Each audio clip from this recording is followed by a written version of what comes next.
আসসালামু আলাইকুম। Nabil Irshad woodpecker furniture থেকে আজকে আমরা ঝিনাইদহ পাগলাখানার মোড়ে একটা সোফা নিয়ে আসলাম, ভিক্টোরিয়া সোফা।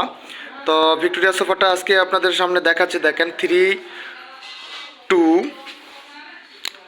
1। তো এই মুরব্বী আমাদের অনলাইনে অর্ডার করছিল। অনলাইনে অর্ডার করার পর ওনার বাসায় আজকে এই প্রোডাক্টটা আমরা নিয়ে আসি। তো আজকে ওনার মুখ থেকেই শুনি যে আসলে প্রোডাক্ট উনি যেটা অর্ডার করছিল সেম কোয়ালিটি অ্যান্ড এটা কি পাইছে কিনা। সালামু আলাইকুম আঙ্কেল। ওয়ালাইকুম আসসালাম ওয়া রাহমাতুল্লাহি ওয়া বারাকাতুহু। আঙ্কেল, আপনি আমাদের এই নাবিল ইরশাদ উডপেকার ফার্নিচারে অনলাইনে এই প্রোডাক্টটা অর্ডার করছিলেন। আপনি যেটা চাইছিলেন আঙ্কেল, সেম টু সেম হয়েছে আপনার প্রোডাক্টটা?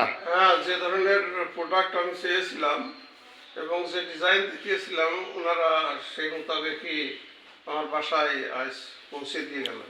তো আপনি তো খুশি আঙ্কেল ইনশাল্লাহ? হ্যাঁ, আমি মোটামুটি আপনাদের ইয়েতে কার্যক্রমে এসব যেভাবে পৌঁছালেন যত সুন্দর যত্নের সাথে, আমি খুশি। তো আপনারাও আমার নাবিল ইরশাদ উডপেকার ফার্নিচারটা লাইক, শেয়ার অ্যান্ড কমেন্ট করবেন। আর আপনাদের যে কোনো পছন্দের পণ্য আপনারা যে কোনো সময় যে কোনো কাস্টমাইজ করে নিতে পারবেন। আসসালামু আলাইকুম।